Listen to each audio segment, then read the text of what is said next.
judge clearly instructs you that it's a justification or defense under the law to be defending yourself or defending a third person. Halfway down the page, a reasonable doubt on either of these two defenses requires that the defendant be acquitted, found not guilty. A person is justified in using deadly force against another if the actor reasonably believes it's immediately necessary to protect himself or to protect that good public.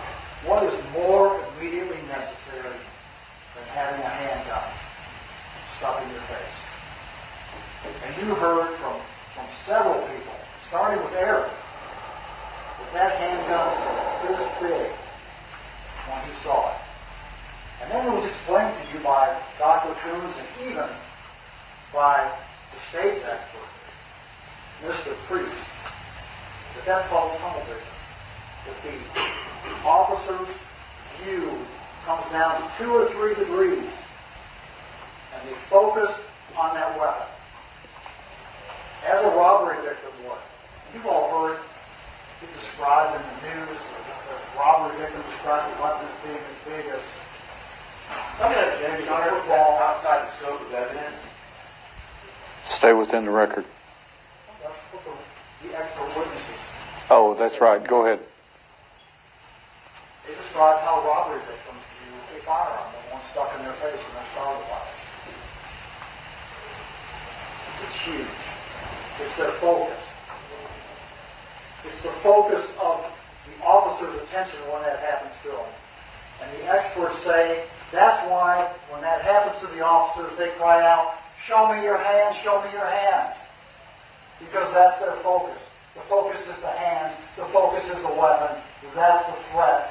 That's the threat they have to stop. And that's what they do.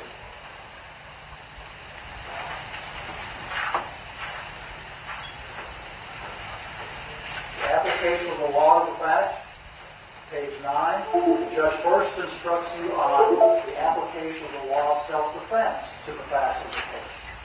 And tells you if you have a reasonable doubt, or if you believe it was self-defense, you find Aaron not guilty. And then there's an or, and then the judge instructs you on the law of defense of the third person. And if you believe that Aaron was legitimately defending a third person, reasonably defending a third person, or if you have a reasonable doubt about whether he was doing such, then you ought to acquit Aaron. And you don't have to agree if it was self-defense or defense of the third person. You just have to agree, you just have to decide in your mind that he reasonably believed he was doing one of those two things. And they happened at the same time. It was the same threat. It was threatening both of the officers. It was the same threat that Aaron perceived that he had to act against.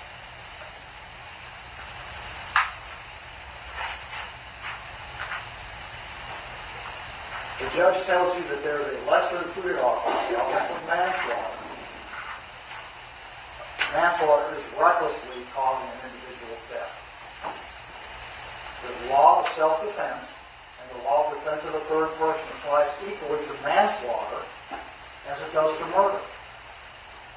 If you believe that the actions of Aaron constitute manslaughter, then he has a right to defend himself and defend Carol Dodge also under those circumstances. And I'm not going to stand up here and insult your intelligence and waste your time by telling you that Aaron did not fire the fatal shot in this case.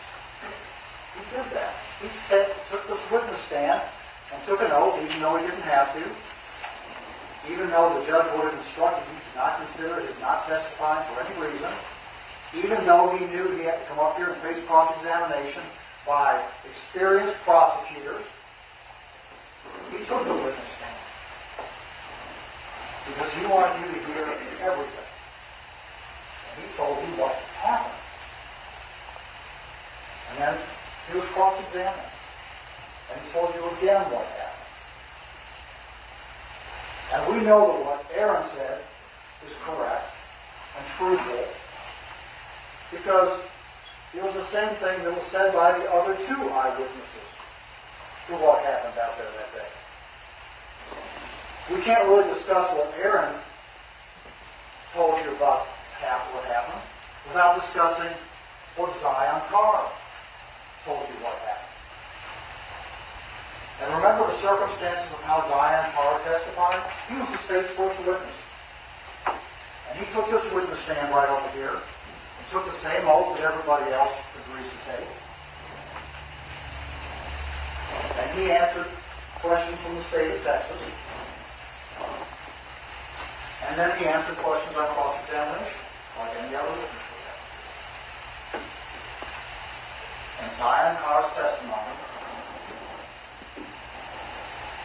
took a real different turn from the truth during his testimony. Now Zion's a good kid. You can tell from looking at him. He's a good kid. He came in here, he was well-spoken, he was intelligent,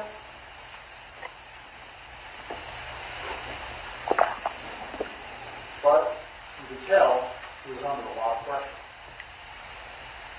And a lot of time had passed.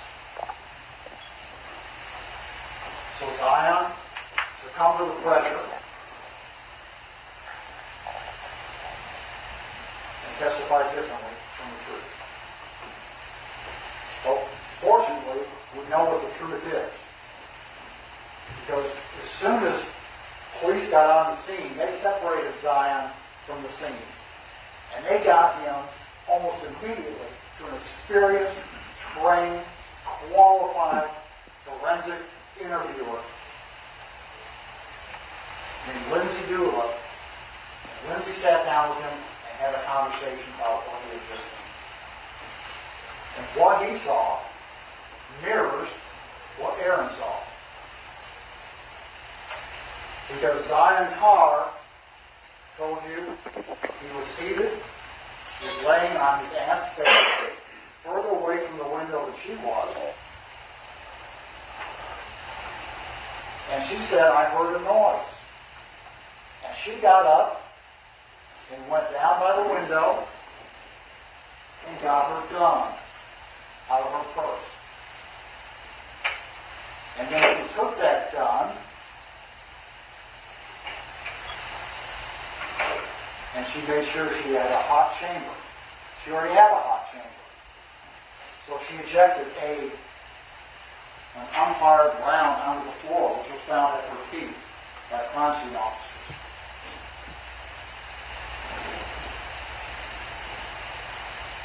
And then she took her gun, and Zion explained to you as she pointed it at the window.